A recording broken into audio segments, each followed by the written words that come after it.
Yo, what's going on, everybody? So the following clip that you guys are about to hear is from the 5 Kage Summit podcast, episode number 2. And this time joining me on the podcast is going to be Eternal Hokage, one of the most underrated Naruto/Boruto YouTubers that we have in the community. If you have not subscribed to him, I highly recommend doing so. It's been really fun to watch him grow as a creator over the last couple of years. Now, before we get into the clip, I get this question a lot. People ask me, hey, how can I listen to the whole podcast? Do you have it somewhere else or is it just on YouTube? For right now, I only have this podcast on YouTube, but I am working on getting it onto other platforms. The other thing is, if you want to listen to the full podcast when it goes up, check the 5 Kage Summit playlist that I have in the playlist tab on my channel. Right now, only episode 1 is up, but the moment episode 2 gets finished, I'll upload the full episode 2 to that playlist on the channel. So with that being said, let's go ahead and get into this snippet of the podcast. This argument against Boruto,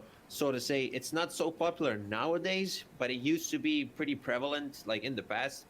And you know, like during the versus Momoshiki arc, and even before it, how Boruto wasn't necessarily disrespectful towards Naruto, but they didn't have the best relationship, right? Yeah.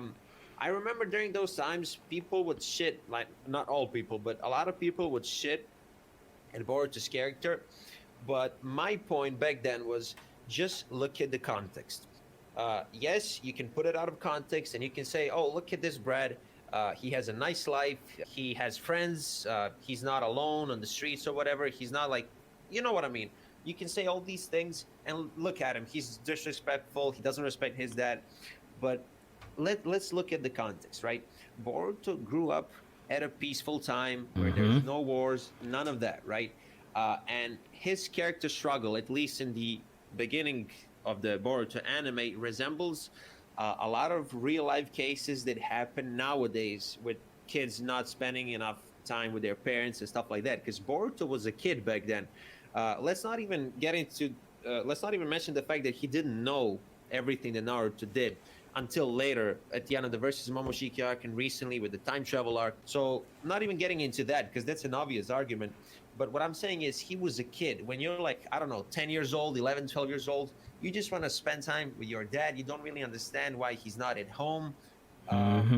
He never really had to experience being hated by the entire village. He never experienced that. So like, because like people like to compare Boruto's struggle to Naruto's and say Naruto's struggle was 10 times worse. So they would always compare struggles of Boruto and Naruto. But what I like about Boruto, and I personally relate to Boruto, I grew up completely without a father for like 9 years or whatever. It was even more drastic.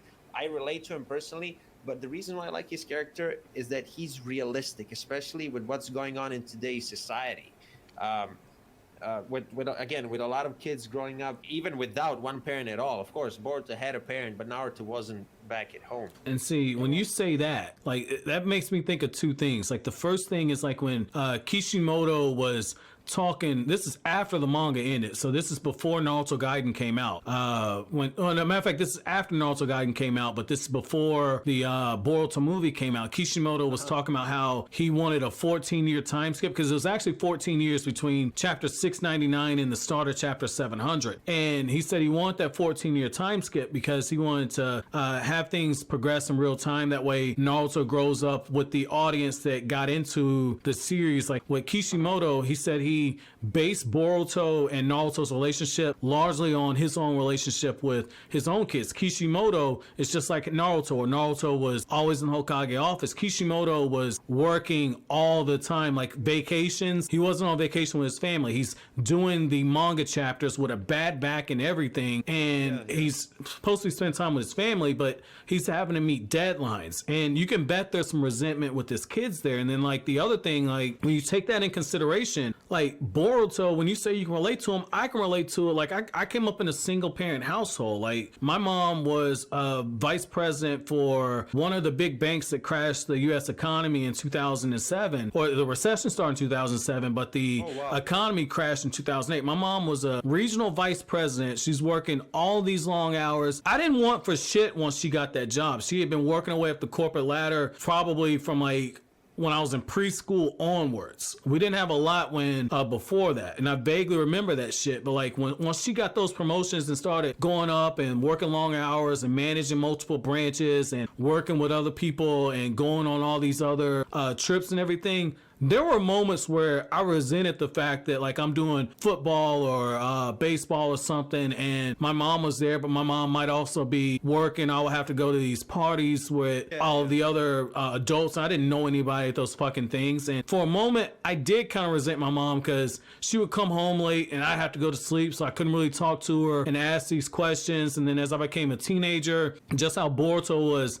seduced by Katasuke with the ninja weapons tech and everything, I started doing different things, but it wasn't getting my mom's attention. It was because like my dad was never in the picture for me, and I had a lot of anger and resentment that was built up. So when I see Boruto, and because I'm older, like, you know, I'm 27 years old, okay? Like, I'm 27, so I'm a few years younger than Naruto, and I look at Boruto like, Boruto could be like a younger brother, so he couldn't be a kid of mine, but he'd be like a younger brother or something, and I see Naruto and I go, if I were to have kids right now, because I work 45 hours at my job, and then I do YouTube, and then I edit videos on the side shooting weddings and birthday parties and all this other shit, I wouldn't be able to be there for my kid. And so I see Naruto and Boruto's relationship and I go, Kishimoto's projecting his own relationship through them, and I can fucking relate to it. That is real. Yeah, exactly. And as you like your last sentence when you said that you relate to it, that's why in my eyes this concept that it was introduced, that's why it's so powerful. I feel like for some of the audience, hopefully most, but some people don't relate to this. They had both parents, they spent enough time with them, so they don't relate to this. But I feel like if you just go outside and talk to other people, you see these cases all the time where, you know, broken households, you know, broken marriages or whatever. This thing is real. So that's why I personally like that concept. But you know what's weird to me, man? Like, okay, I remember back in the day I used to defend Boruto about this, but what would happen? I would explain this and I would still get comments saying he disrespects Naruto. And I'd be like, okay, he's 12. He doesn't know that Naruto saved the entire world. Well, maybe he vaguely knows, but it's not really important. He's 12. Like, at that age, you can't really process all of that. You don't understand how important, you know, the Hokage job is. Then the person would come back with the comment, he's still trash. I feel like when people form an opinion, right?